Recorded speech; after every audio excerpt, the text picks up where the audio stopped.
திவ்ய திருஷ்டி பாபா கொடுக்குறாரு, தெய்வீக கண்ணை கொடுக்குறாரு அப்படின்னாலே ஞானம்ங்கிற 3வது கண் கொடுக்குறாருன்னு அர்த்தம். அந்த 3வது கண் இருக்கிறதாக பார்வதி தேவிக்கு காட்டுறது எல்லாமே இந்த ஞானம்ன்ற 3வது கண். ஆனால் உண்மையிலே இந்த ஞானம்ன்ற 3வது கண் பிராமணர்களாகிய உங்களுக்கு தான் கிடைக்கிது. இதன் மூலமாக தான் நீங்கள் அப்பாவையும் தெரிஞ்சுக்கிறீங்க, அப்பாவுடைய படைப்பை பற்றிய முதலிடை கடையை பற்றியும் தெரிஞ்சுக்கிறீங்க.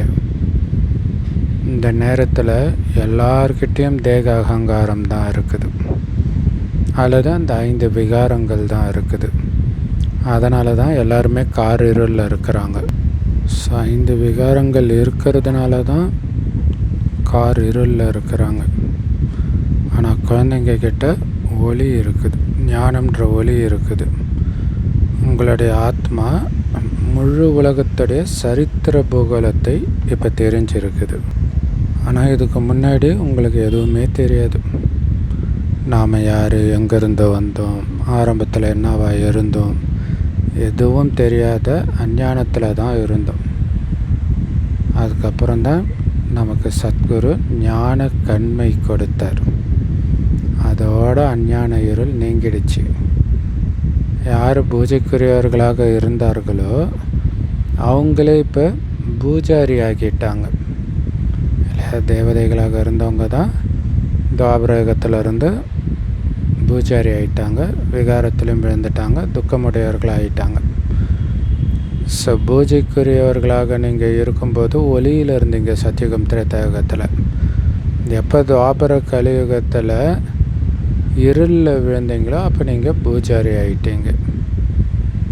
பரமாத்மாவை நீங்களே பூஜைக்குரியவர், நீங்களே பூஜாரின்னு சொல்ல முடியாது.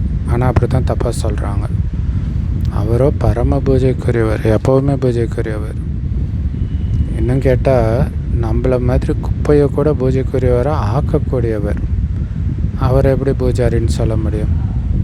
அவர் பரம பூஜ்யமானவர், இல்லை பரம பூஜைக்குரியவர்னு சொல்லப்படுறார். பரமபிதா பரமாத்மா அப்படின்னு சொல்கிறோம். அது சிவனைத்தான் சொல்லுவோமே தவிர கிருஷ்ணரை சொல்ல மாட்டோம். அவரை எல்லோரும் பரமபிதான்னு சொல்ல மாட்டாங்க. நிராகார இறைவனைத்தான் எல்லோரும் பரமபிதான்னு சொல்கிறாங்க. அவரும் ஆத்மா தான், ஆனால் பரமாத்மா உயர்ந்த ஆத்மாவாக இருக்கிறார். அதனால தான் பரமாத்மா அப்படின்னு சொல்லப்படுறார். அந்த பரமாத்மா சதா பரந்தாமத்தில் இருக்கக்கூடியவர்.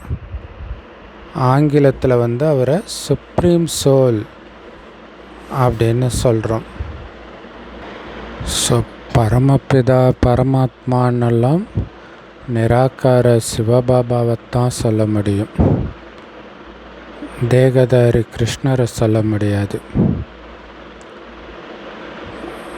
சிவபாபாவும் நம்மள மாதிரி ஒரு ஆத்மா தான், ஆனால் உயர்ந்த ஆத்மா. அதனால் அவரை பரமாத்மான்னு சொல்கிறோம். அந்த பரமாத்மா சதா பரந்தாமத்தில் தான் இருக்கிறார்.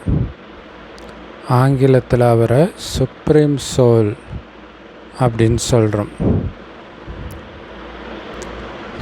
பரமாத்மா உயர்ந்த ஆத்மானும் ஒரு அர்த்தம் வரும், பரந்தாமத்தில் வசிக்கக்கூடிய ஆத்மானும் ஒரு அர்த்தம் வரும். ஏன்னா அவர் எப்போவுமே பரந்தாமத்தில் தான் வசிக்கிறார். ஆங்கிலத்தில் அவரை சுப்ரீம் சோல் அப்படின்னு சொல்கிறோம்.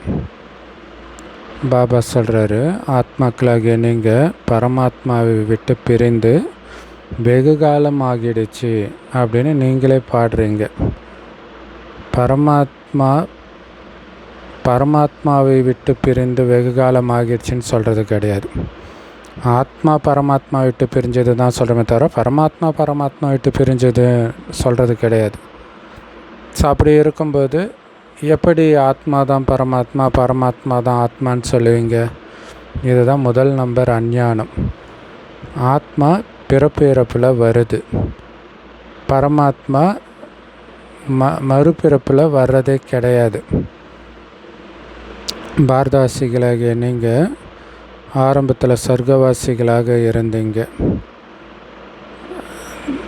ஸோ அப்போ பூஜைக்குரியவர்களாக தேவி தேவதைகளாக இருந்தீங்க.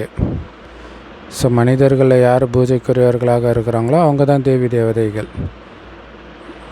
இப்போ நீங்கள் எல்லோரும் ஈஸ்வரிய குடும்பத்தினராக இருக்கிறீங்க. ஈஸ்வரன் தான் படைப்பவர், உங்களை படைச்சிருக்கிறார். ஸோ அதனால தான் நீங்கள் தான் தாயும் தந்தையும், நாங்கள் உங்களுடைய குழந்தைங்க அப்படின்னு பக்தியில் கூட பாடுறாங்க. அப்போ இது குடும்பம் தானே, அப்பா அம்மா குழந்தைன்னு இருந்தால்.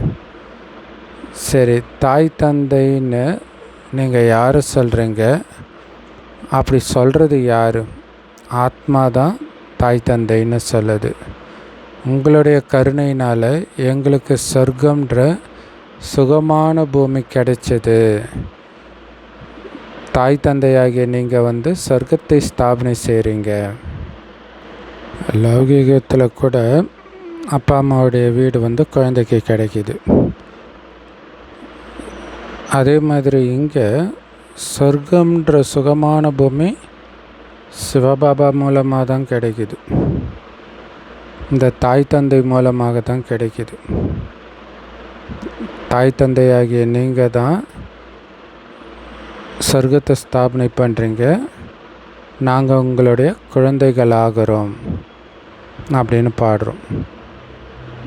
பாபா சொல்கிறாரு, நான் சங்கமயுகத்தில் தான் புது உலகத்துக்காக உங்களுக்கு ராஜயோகத்தை கற்றுக் கொடுக்குறேன் இல்லையா? அந்த புது உலகத்தில் எப்படி குணம் இருக்குமோ அதே மாதிரி மாத்துறார். மனிதர்களுடைய புத்தி முற்றிலும் கீழானதாக ஆகிடுச்சு. சொர்க்கத்தையே நரகம்னு புரிஞ்சுக்கிறாங்க இல்லையா? சொர்க்கத்துலேயும் கம்சன், ஜராச்சந்த், ஹிரண்யகசிபு இவங்களாம் இருந்ததாக காட்டிட்டாங்க. ஸோ பாபா கேட்குறார், சொர்க்கத்தில் வசிச்சிங்களே மறந்துட்டீங்களா?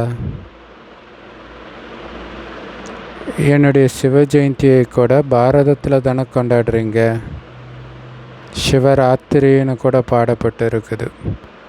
ஆனால் அது எந்த ராத்திரி? இந்த பிரம்மாவுடைய எல்லையற்ற ராத்திரி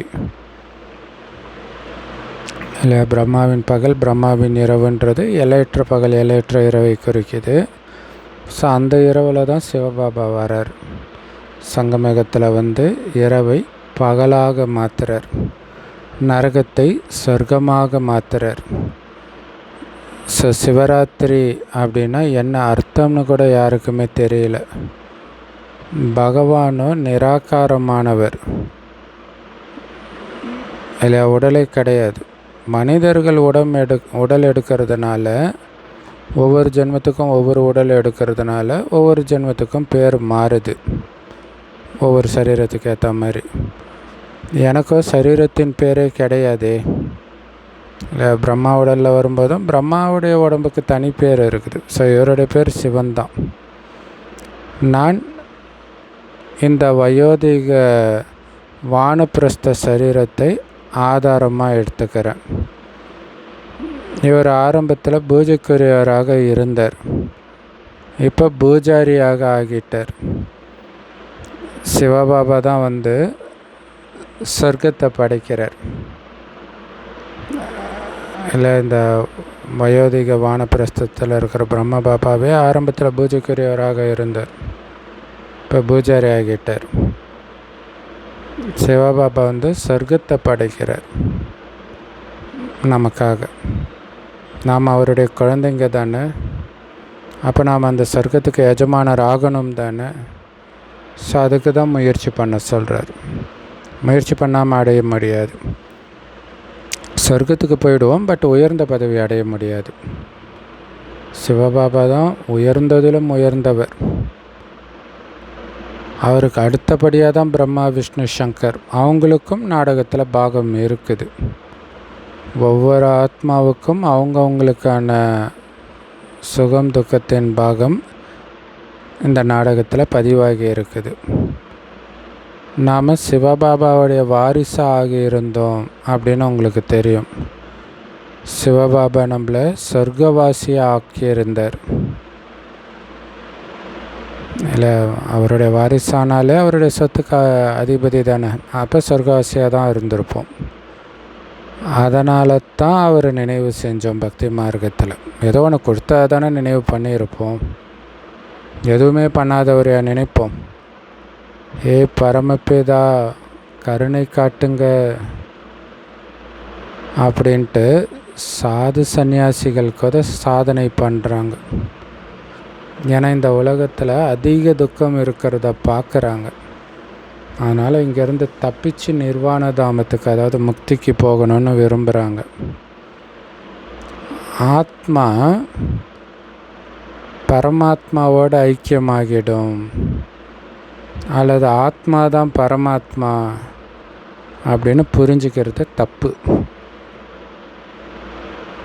ஆத்மா பரமாத்மா இருக்கிற இடத்துக்கு போயிடும், பரமாத்மாவே மாறிடாது.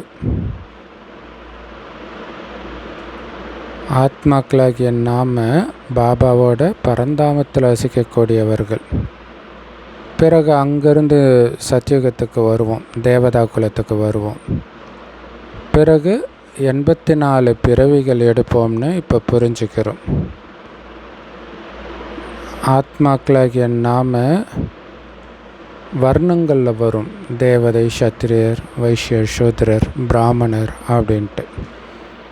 சிவபாபா பிறப்பிறப்பிலே வர்றது கிடையாது. அவர் எப்பவுமே சதாசிவம் தான், ஒரே மாதிரி தூய்மையான நிலை தான். எல்லாத்துலேயும் கடல், தூய்மையின் கடல், அன்பின் கடல். கடல் எப்போவுமே வற்றாது இல்லையா? அது மாதிரி அவருடைய குணங்கள் எப்போவுமே அப்படியே தான் இருக்குது. ஆனால் நம்மளுடைய குணம் சத்தியுகத்தில் சூப்பராக இருக்கும், கலியுகத்தில் மோசமாக இருக்கும். சத்தியுகத்தில் நாராயணனுடைய ராஜ்யம் மட்டும்தான் இருந்தது. எப்படி கிறிஸ்தவ தர்மத்தில் 1ஆம் எட்வர்ட், 2ஆம் எட்வர்ட், 3ஆம் எட்வர்ட்னு சொல்கிறாங்களோ, அதே மாதிரி சத்தியுகத்தில் கூட 1ஆம் லக்ஷ்மி நாராயணன், 2ஆம் லக்ஷ்மி நாராயணன், 3ஆம் லக்ஷ்மி நாராயணன்னு 8 லக்ஷ்மி நாராயணனுடைய சாம்ராஜ்யம் நடக்கும். இப்போ பிராமணர்களாகிய உங்களுக்குத்தான் இந்த ஞானங்கிற 3ஆவது கண் திறக்கப்பட்டு இருக்குது. இல்லை, அந்த கண்ணை மூடிடக்கூடாது, திறந்தே வச்சுருக்கணும். நான் நாராயணன் ஆகிட்டு இருக்கிறேன்றது சதா ஞாபகம் இருக்கணும். பாபா ஆத்மாக்கள் கூட பேசுகிறார். நீங்கள் இப்படி 84 பிறவி சக்கரத்தில் இவ்வளவு பிறவிகள் எடுத்து வந்திருக்கிறீங்க அப்படின்னு சொல்கிறார்.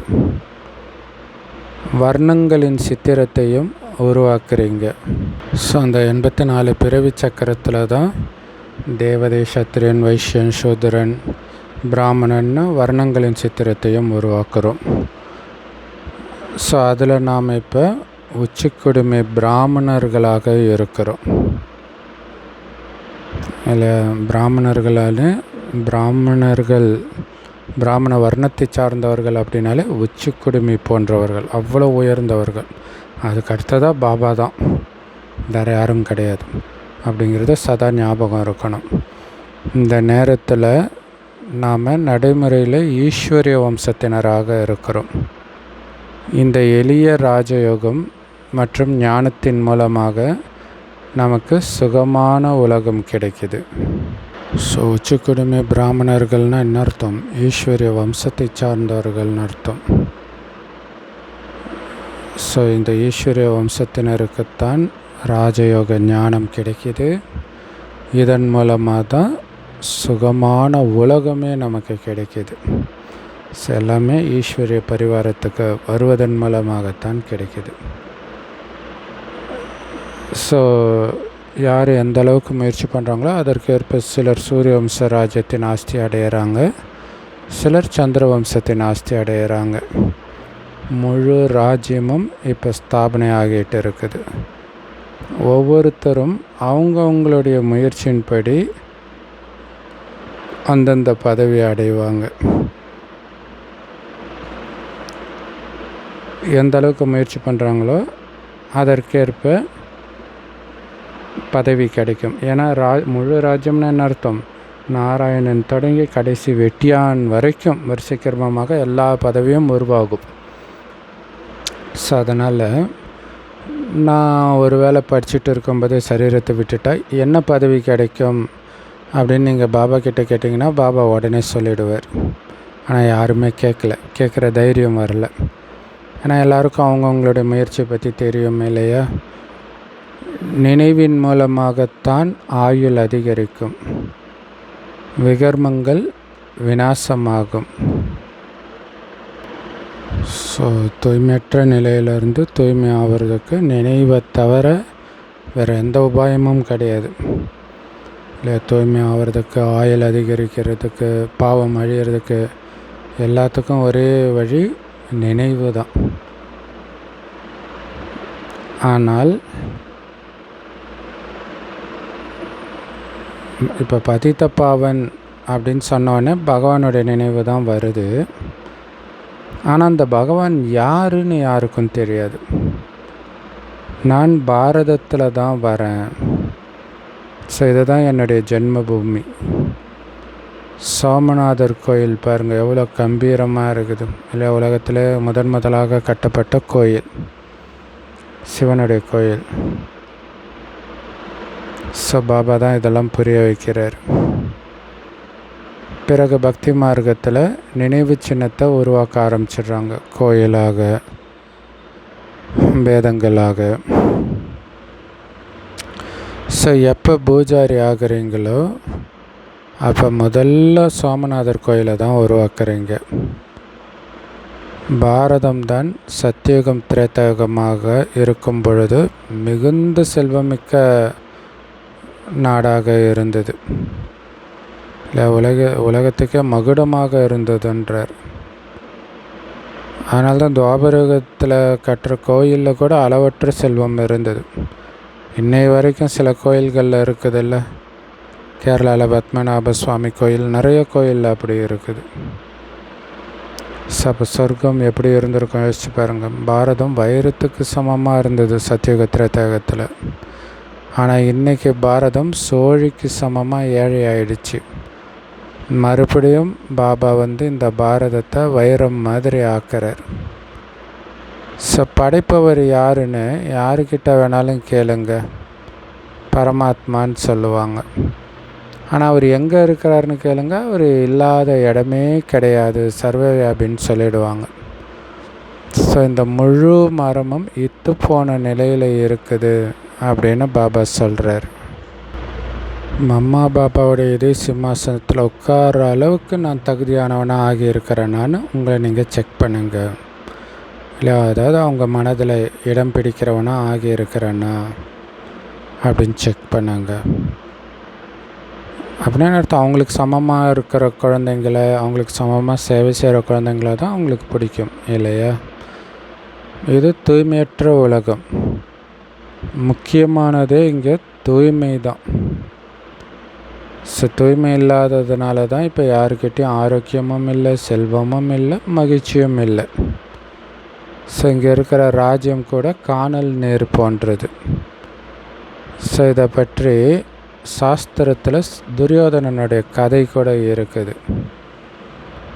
விகாரிகளை தான் துரியோதனன் அப்படின்னு சொல்லப்படுறாங்க. எங்களுக்கு கௌரவம் கொடுங்கன்ட்டு திரௌபதிகள் கேட்குறாங்க. ஸோ அந்த துரியோதனன் கதையில் பார்த்திங்கன்னா சொர்க்கம் மாதிரி இருக்கும் ஒரு இடம், தண்ணி மாதிரி இருக்கும் ஆனால் கால் வச்சா தண்ணி இருக்காது, தர மாதிரி இருக்கும் ஆனால் அது தண்ணியாக இருக்கும். ஸோ அதுதான் அந்த கதை. ஸோ எங்களுக்கு கௌரவம் கொடுங்கன்னு கேட்குற அந்த திரௌபதிகள் நீங்கள் தான் இல்லையா? அதாவது பாலியல் சீண்டல்ன்றாங்க.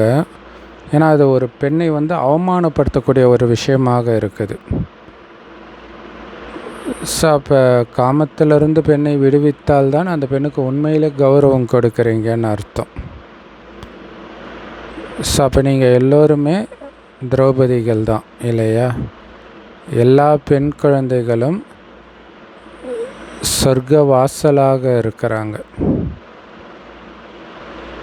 ஆனால் அவங்க நரகத்தின் வாசல்னு சொல்லிட்டாங்க. பாபா எவ்வளோ அழகாக புரிய வைக்கிறார், நல்ல விதத்தில் புரிய வைக்கிறார். யாருடைய புத்தி யோகம் பாபாவோடவும் பாபா கொடுக்குற ஞானத்திலும் முழுமையாக ஈடுபட்டு இருக்குதோ அவங்களுக்கு தான் நல்ல தாரணையும் ஆகும். பிரம்மச்சரிய சமயத்தில் தான் ஞானம் கற்பிக்கப்படுகிறது. ஸ்கூல் படிப்பு கூட பிரம்மச்சரியத்தில் இருக்கும்போது தான் கற்பிக்கப்படுது. ஏன்னா அப்போ தான் ஆத்மா பவர்ஃபுல்லாக இருக்கும்.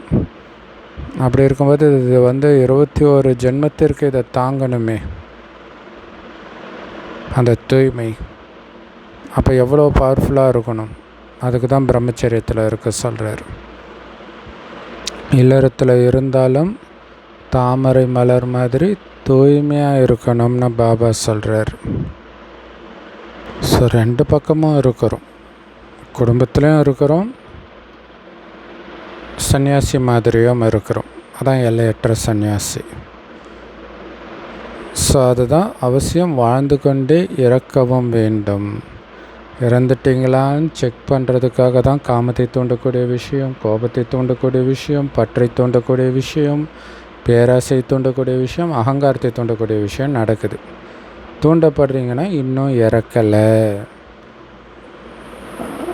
பாபா ஸ்ரீமத் படி நடக்கலை அப்படின்னு அர்த்தம்.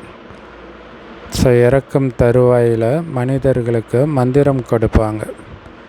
நீங்கள் எல்லோருமே இறக்கக்கூடியவர்கள், இன்னும் சொல்லப்போனால் இறந்துட்டவங்க. நான் காலனுக்கெல்லாம் காலனாக இருக்கிறேன், எல்லோரையும் அழைத்து செல்பவனாக இருக்கிறேன். அப்போ உங்களுக்கு குஷி ஏற்படணும், இல்லை பாபா கூடவே போகிறோம் அப்படின்ட்டு. யார் இந்த ஞானத்தை நல்லா படிக்கிறாங்களோ அவங்க சொர்க்கத்துக்கு எஜமானர்களாக ஆவாங்க. இந்த ஞானத்தை படிக்கலைன்னா பிரஜையாக தான் ஆவாங்க. ராஜ பதவி அடைகிறதுக்காக தான் நீங்கள் இங்கே வந்திருக்கிறீங்க. அதற்கான படிப்பு இது. இதில் குருட்டு நம்பிக்கைக்கான விஷயம் எதுவும் கிடையாது. இதில் இங்கே வந்துட்டாலே நம்ம நாராயணன் ஆகிடுவோம் அப்படி கிடையாது. முயற்சி பண்ணுறோம். அப்படி இல்லைன்னா அது குருட்டு நம்பிக்கை ஆகிடும் இல்லையா? அந்த ஞானப்பழக்கதையில் கூட முயற்சி பண்ணி தான் அதை அடையணும்னு சிவன் சொல்கிற மாதிரி கதை இருக்குது இல்லையா? முயற்சி பண்ணாமலே கிடைக்குதுன்னா அது குருட்டு நம்பிக்கை ஆகிடும் இல்லையா? இந்த படிப்பு ராஜ்யத்துக்கானது. இப்போ வக்கீலாகணும்னா அதுக்கு படிப்பின் லட்சியம் வைக்கிறாங்க, நல்லா படிக்கணுன்ட்டு. அதேமாரி கற்பிக்கும் ஆசிரியரிடத்திலும் கண்டிப்பாக தொடர்பு வைக்கணும். இங்கே பகவானே உங்களுக்கு ஞானத்தை கற்றுக் கொடுக்குறாருன்னா அவரோட தொடர்பு வைக்கணும் இல்லையா? நான் பரந்தாமத்திலிருந்து, அதாவது வெகு தொலைவிலிருந்து வரேன்னு பாபா சொல்கிறார். பரந்தாமம் எவ்வளவு தூரத்தில் இருக்குது? சூக்ஷ்மவதனத்தை விட உயரத்தில் இருக்குது. ஆனால் அங்கேருந்து வர்றதுக்கு எனக்கு ஒரு வினாடி தான் ஆகுது. அவரை விட வேகமானவர் வேறு யாரும் இருக்க முடியாது. வினாடியில் ஜீவன் முக்தி கொடுக்கிறார். ஜனகருடைய உதாரணமும் இருக்குது இல்லையா? இப்போ நரகம் பழைய உலகமாக இருக்குது, நரகமாக இருக்குது. புது உலகத்தை தான் சொர்க்கம்னு சொல்கிறோம். ஸோ பழைய உலகத்தை நரகம்னும் புது உலகத்தை சொர்க்கம்னு சொல்கிறோம். தந்தை இந்த நரகத்தை அழித்து நம்மளை சொர்க்கத்துக்கு எஜமானர்களாக ஆக்கிறார். மற்ற ஆக்சுவலாக தந்தை அழிக்கிறார்ன்றதை விட அழிக்க வைத்து அப்படின்னு சொல்கிறார். அழிக்க வைத்து சொர்க்கத்திற்கு எஜமானர்களாக ஆக்கிறார். மற்ற அனைத்து ஆத்மாக்களும் சாந்தி தாமத்திற்கு சென்றுவிடும். ஏன்னா ஆத்மா அழிவற்றது இல்லையா? அப்போ அது எங்கேயாவது போய் ஆகணும், உலகமே அழிந்தாலும். ஸோ அதனால் எல்லா ஆத்மாவும் சாந்தி தாமத்துக்கு போயிடுது. ஸோ ஆத்மா எப்படி அழிவற்றதோ அதே மாதிரி அதுக்கு கிடைச்சிருக்கிற பாகமும் அழிவற்றது. மீண்டும் அடுத்த கல்பத்தில் அதே பாகத்தை நடிக்கும். மற்றபடி ஆத்மா சின்னதாவோ பெருசாவோலாம் ஆகாது. அதே மாதிரி அது எரிந்து இறக்கலாம் செய்யாது. அழிவற்றது, நட்சத்திரம் மாதிரி இருக்குது. அதனால் அது பெருசாகவும் சின்னதாகவோ கூட ஆக முடியாது. இப்போ நீங்கள் இறை தந்தையுடைய மாணவர்கள் பாருங்களேன், அழியக்கூடிய உடம்பு சின்னதாவது பெருசாகுது, ஆனால் அழிவற்ற ஆத்மா எப்பவும் ஒரே மாதிரி இருக்குது. பரமாத்மாவும் அப்படி தான். நீங்கள் இப்போ இறை தந்தையுடைய மாணவர்கள். இறை தந்தையோ ஞானம் நிறைந்தவர், ஆனந்தமயமானவர். இப்போ நீங்கள் இறை தந்தையுடைய மாணவர்களாக இருக்கிறீங்க. இறை தந்தை தான் ஞானம் நிறைந்தவராக ஆனந்தமயமானவராக இருக்கிறார். அப்போ அவரை மாதிரி நம்மளையும் ஞானம் நிறைந்தவராக ஆனந்தமயமானவராக மாற்றுவார் இல்லையா? பாபா எப்படி எல்லாத்துலேருந்தும் விடுபட்டு இருக்கிறாரோ, அதே நேரத்தில் கருணை நிரம்பியவராக இருக்கிறாரோ, அதே மாதிரி நம்மளையும் மாற்றுறார். விடுபட்டு இருந்தாலே ஆத்மாவுடைய உண்மையான குணமான ஆனந்தத்தில் தான் நிலைச்சிருப்போம். ஸோ அப்படி ஆகிறதுக்கு தான் நமக்கு ராஜயோகத்தை கற்றுக் கொடுக்கிறார். இந்த படிப்பின் மூலமாக தான் நாம் தேவதைகளாக ஆக போகிறோம். ஸோ நாம் மட்டும் ஆகிறது கிடையாது, எல்லோரையும் ஆக்கிற சேவை செய்கிறோம், பாரதத்துக்கு சேவை செய்கிறோம். முதல்ல தந்தையுடையவராக நீங்கள் ஆகணும். மற்ற இடங்கள்லாம் குருமார்கள் கிட்ட போகிறாங்க, அந்த குருமார்களுடையவர்களாக ஆகிறாங்க. அதாவது அவரை தன்னுடைய குருவாக்கிக்கிறாங்க. இங்கே இருக்கிறதோ தந்தை. ஸோ அதனால் முதல்ல தந்தையுடைய குழந்தையாகணும் இல்லையா? நீங்கள் குழந்தை ஆகிட்டாலே அவருக்கு மாணவராகவும் ஆகிடுறீங்க. ஏன்னா இங்கே தந்தையே நமக்கு டீச்சராக குருவாக இருக்கிறார். ஆனால் முதல்ல தந்தை. ஸோ அதனால் முதல்ல அவருக்கு குழந்தை ஆகணும். அப்பா கிட்ட இருந்து தானே ஆஸ்தி கிடைக்கும். தந்தை தானே தன்னுடைய குழந்தைங்களுக்கு ஆஸ்தி கொடுப்பார். அந்த தந்தையே சொல்கிறாரு, குழந்தைகளே நீங்கள் பண்டமாற்றம் செய்யுங்க, எக்ஸ்சேஞ்ச் பண்ணுங்க இல்லை. இங்கே இருக்கிறதெல்லாம் சோழிக்கு சமமானது. ஸோ என்கிட்ட இருக்கிறது எல்லாமே சோழிக்கு சமமானது. அதனால் இதை அத்தனையும் பாபா உங்களுடையதுன்னு பாபா கிட்ட கொடுக்குறீங்க. இந்த தேகம் உட்பட எதெல்லாம் உங்களுடையதாக இருக்குதோ அது எல்லாத்தையும் என்கிட்ட கொடுத்துடுங்க அப்படின்னு அவருடைய சேவையில் அர்ப்பணிங்க. நான் உங்களுடைய ஆத்மா மற்றும் சரீரம் ரெண்டையுமே தூய்மையாக்கிடுவேன் அப்படின்னு பாபா சொல்கிறார். அது மட்டும் இல்லை, ராஜ பதவியும் கொடுப்பேன். இல்லை இப்போ என்னதுன்னு எதுவுமே கிடையாது. பாபாவுடையது எதுவோ அதுதான் என்னுடையது.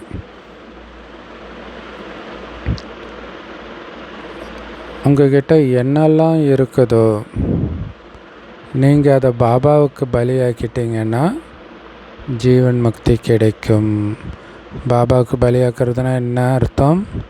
அது உங்கள்கிட்ட இருந்து போனால் உங்களுக்கு துக்கம் வரக்கூடாது. துக்கம் வந்துடுச்சுன்னா பலியாக்கில் உங்களுதுன்னு நினச்சிட்டு இருக்கிறீங்கன்னு அர்த்தம். இல்லை கிறிஸ்தவ மதத்தில் தன்னுடைய குழந்தைக்கு உடம்பு சரியில்லைன்னா கடவுளே நான் உனக்கு ஒப்பு கொடுக்குறேன்னு வேண்டிக்குவாங்க. அந்த குழந்தை சரியானவுடனே அதே மாதிரி சரண்டர் பண்ணிருவாங்க. அந்த மாதிரி இங்கே உலக ராஜ்யத்தை அடையிறோம். அதை அடையணும்னா இங்கே இருக்கிற அனைத்தையும் பாபா கிட்ட கொடுக்கணும். பாபா இவை அனைத்தும் உங்களுடையது, என்னை நீங்கள் வாரிசாக ஆக்குங்க அப்படின்னு தந்தை சொல்கிறார்.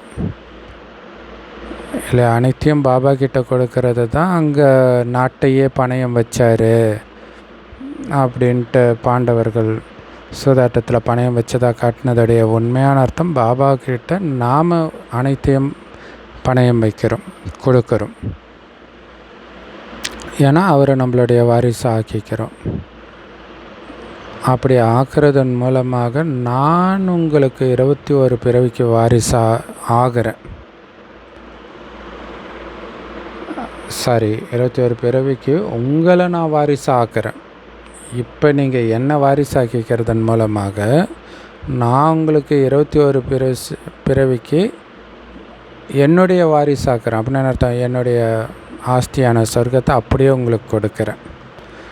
அதுக்கு நீங்கள் இப்போ பண்ண வேண்டியதெல்லாம் என்னுடைய வழிப்படி மட்டும் நடங்க. ஒவ்வொரு நொடியிலும் ஒவ்வொரு அடியிலும் தாராளமாக சரீர நிர்வாகத்துக்கு தேவையான தொழில் போன்றவைகளை செய்யுங்க.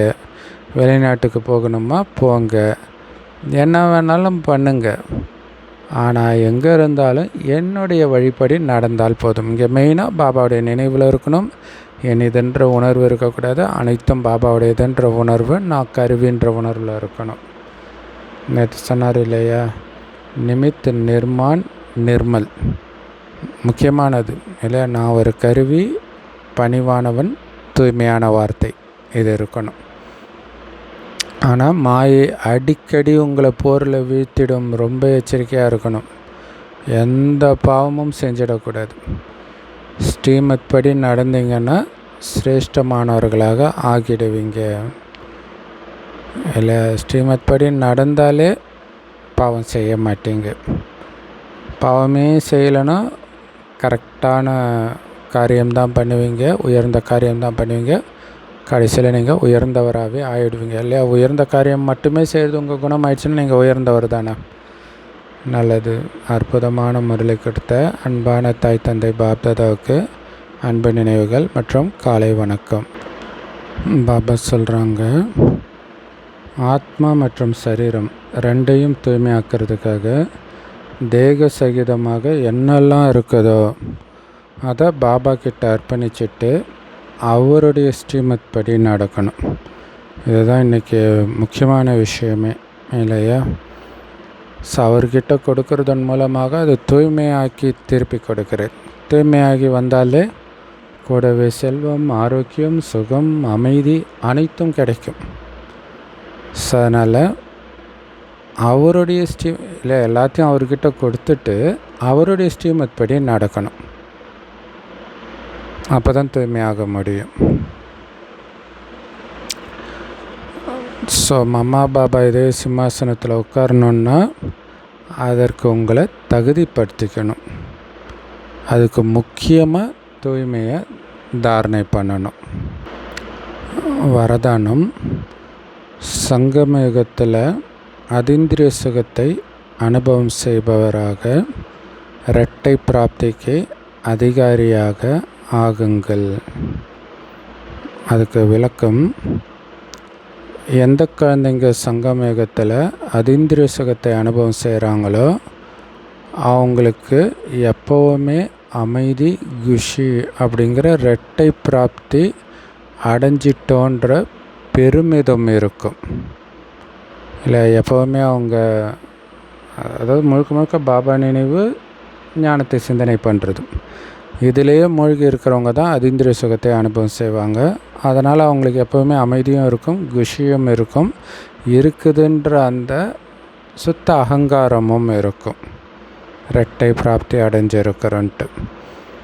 ஏன்னா இந்த அதீந்திரிய சுகத்தில் தான் சுகம், சாந்தி ரெண்டும் அடங்கி இருக்குது.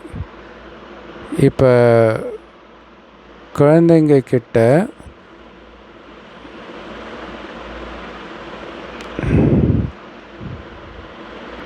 அப்பாவும் இருக்கிறாரு, அப்பா கொடுக்குற ஆஸ்தியும் கிடைக்குது. ஸோ இரட்டை பிராப்தி முழு கல்பத்திலும் இப்படி கிடைக்காது. அதனால் இந்த இரண்டு பிராப்திகளின் அதிகாரி ஆகுங்கள். ஸோ அப்பாவையும் ஆஸ்தியும் நினச்சிட்டு இருக்கும் பொழுது தான் அதீந்திரிய சுகம் கிடைக்கும். அதனால் அமைதியும் குஷியும் கூட கிடைக்கும். பவர்ஃபுல்லான வரதானம் ஸ்லோகன், ஒருவருக்கொருவர் அதாவது மற்றவர்களுடைய சமஸ்காரங்களை புரிஞ்சுக்கிட்டு அவங்களோட இணைந்து செல்வது தான் முன்னேற்றத்திற்கான வழி இல்லை. ஒவ்வொரு சமஸ்காரம் ஒவ்வொரு மாதிரி இருக்கும். என்ன ஆனாலும் நீங்கள் அமைதி இழக்கக்கூடாது. மற்றவர்கள் அமைதி கெடுக்கிறதுக்கு நீங்கள் ஒரு காரணமாக ஆகிடக்கூடாது இல்லை. அவங்க அமைதி கெடுக்கிற மாதிரி பேசினாலும் நம்மளுடைய வார்த்தை ரொம்ப கவனமாக இருக்கணும். இல்லைனா ஏற்கனவே அமைதி கெட்டவங்க இன்னும் அமைதி கெடுவதற்கு நீங்கள் கருவி ஆகிடுவீங்க. ஸோ அப்படி அவங்கவுங்க சமஸ்காரத்துக்கு ஏற்ற மாதிரி வளைஞ்சு கொடுத்து போகிறது தான் நீங்கள் இந்த ஆன்மீக வாழ்க்கையில் முன்னேறுவதற்கான வழின்றார். சூப்பரில் இது ஒவ்வொரு விதமாக தான் இருப்பாங்க. அதுலேயும் எல்லாரோடும் இணைஞ்சு போகணும். அவ்யக்தேஸ்வரா எப்போவும் மகிழ்ச்சியாக இருக்கணும் அப்படின்னா உங்களுடைய சுபாவத்தை சரளமானதாக ஆக்கிக்கோங்க. சகிப்புத்தன்மை உடையவர் ஆகுங்க. ஸோ நேற்றே பாபா சொன்னார், மற்றவர்களுடைய அல்லது தன்னுடைய கடந்த காலத்தை பார்க்காமல் ஒரு நொடியில் ஃபுல் ஸ்டாப் வைக்கிறவங்க தான் சரளத்தன்மை உடையவர்கள். அவங்க எந்த விஷயத்தை பார்த்தாலும் கேட்டாலும் அதோடைய சாரத்தை மட்டும் எடுத்துக்குவாங்க அப்படின்னு சொன்னார். அதனால் அவங்களுடைய முகம் நடத்தை எப்போவுமே மகிழ்ச்சி இனிமை நிரம்பியதாக வெளிப்படையாக தெரியும்னார். ஸோ அந்த மாதிரி சரள சுபாவமுடையவர்கள் தான் சதா முகமலர்ச்சியோடு இருப்பாங்கன்றார் பாபா. ஏன்னா முகமலர்ச்சியோடு இருக்கிறவங்கள தான் எல்லோருக்குமே பிடிக்கும், இல்லை எல்லோரையும் தன் வசம் ஈர்க்கும் முகமலர்ச்சி தான். இல்லை சினிமா ஸ்டார்ஸ்லையுமே பார்த்திங்கன்னா அது ஒரு முகமலர்ச்சி இருக்கும். ஸோ முகமலர்ச்சி அதீந்திரிய மனநிலையின் அனுபவத்தோடு அதீந்திரிய சுகத்தில் மூழ்கி இருக்கிறது. அப்போ தான் அந்த முகமலர்ச்சி இருக்கும்.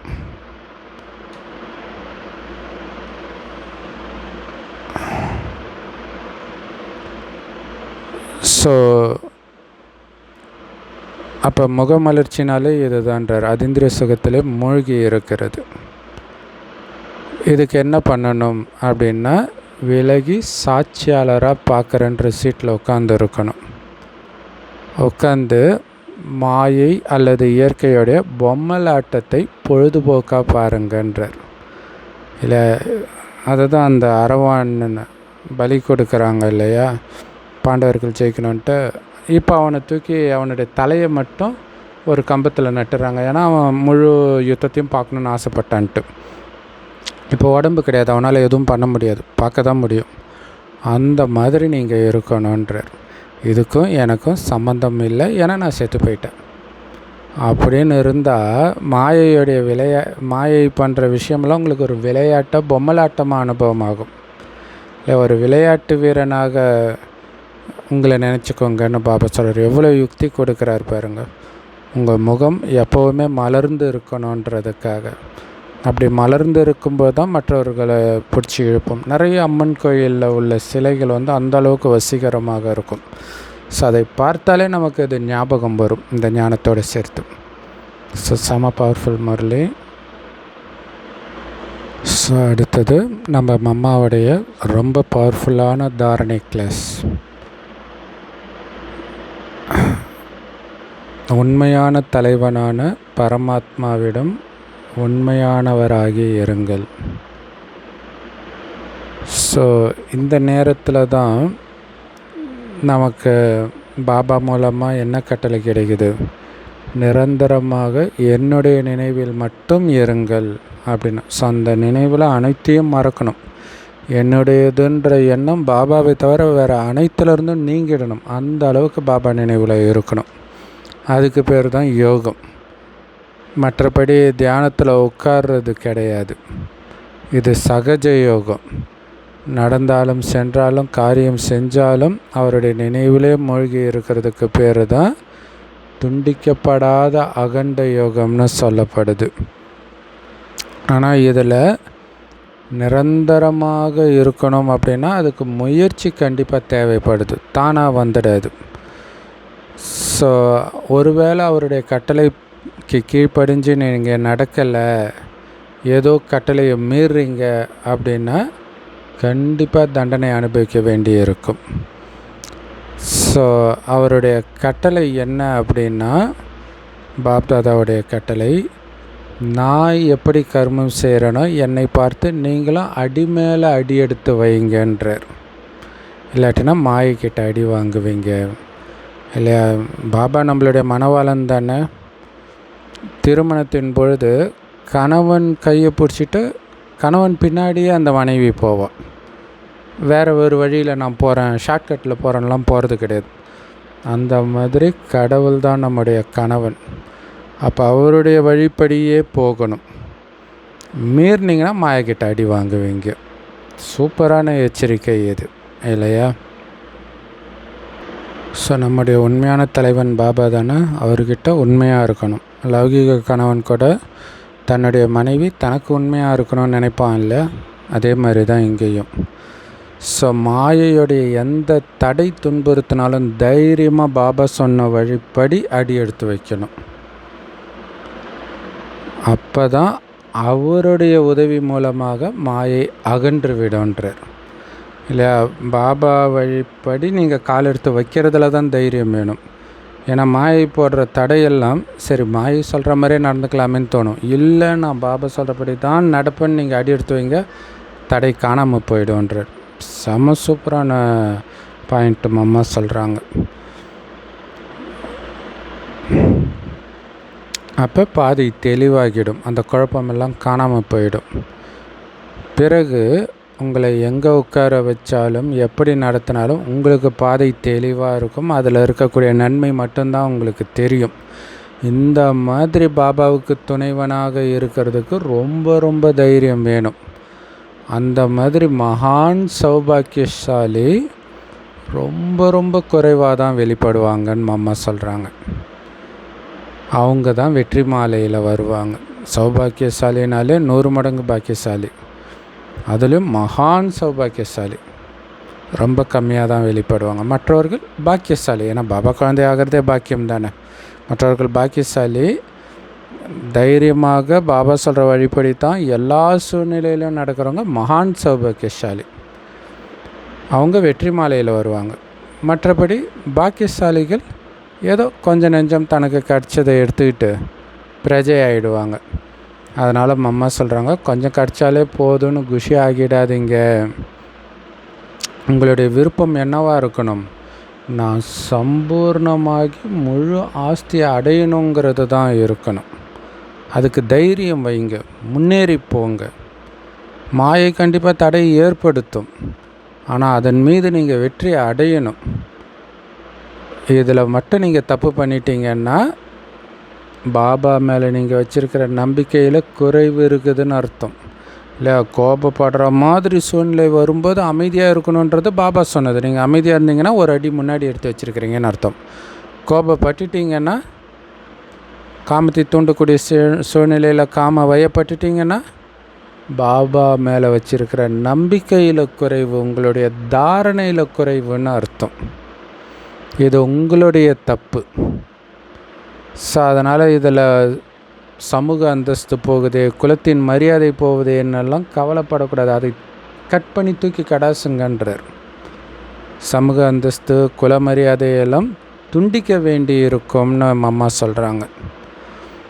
ஏன்னா இதை துண்டிக்கும் பொழுது தான் உண்மையான பரலௌகீக தெய்வீக மரியாதையை உங்களால் அடைய முடியும். உலகியல் மரியாதை பின்னாடி போனீங்கன்னா தெய்வீக மரியாதையை இழந்துடுவீங்க. கோயிலில் எவ்வளோ மரியாதை இல்லையா, அதை இழந்துடுவீங்க. இந்த விகாரி உலகமாக அழிய போகுது. அழியக்கூடிய உலகத்தின் அழியக்கூடிய மரியாதை பின்னாடி ஏன் போகிறீங்க? மீராவை பார்த்தீங்கல்ல, உலக அந்தஸ்தை தூக்கி கடாசினாங்க. அப்போ தான் அவங்களுக்கு கிரிதண்டனை அடைஞ்சாங்க. ஒருவேளை உலக அந்தஸ்தை வச்சுக்கிட்டிங்கன்னா இந்த தெய்வீக உலகத்தை சார்ந்தவர்களாக உங்களால் ஆக முடியாமல் போயிடும். ஸோ இப்போ உங்களுடைய நன்மைக்காக ஈஸ்வரிய ஆலோசனை கிடைக்கிது. அதனால் இப்போ என்ன பண்ணணும்? எது சரியானதுன்னு உங்களுடைய புத்தி மூலமாக முடிவெடுக்கணும், அதன்படி நடக்கணும். ஸோ அம்மாவோடைய ரொம்ப பவர்ஃபுல்லான கிளாஸ் இது. ஓம் சாந்தி. Love you Bap Dada. Thank you Bap Dada. குஷியாக இருங்க, குளிர்ச்சியாக இருங்க.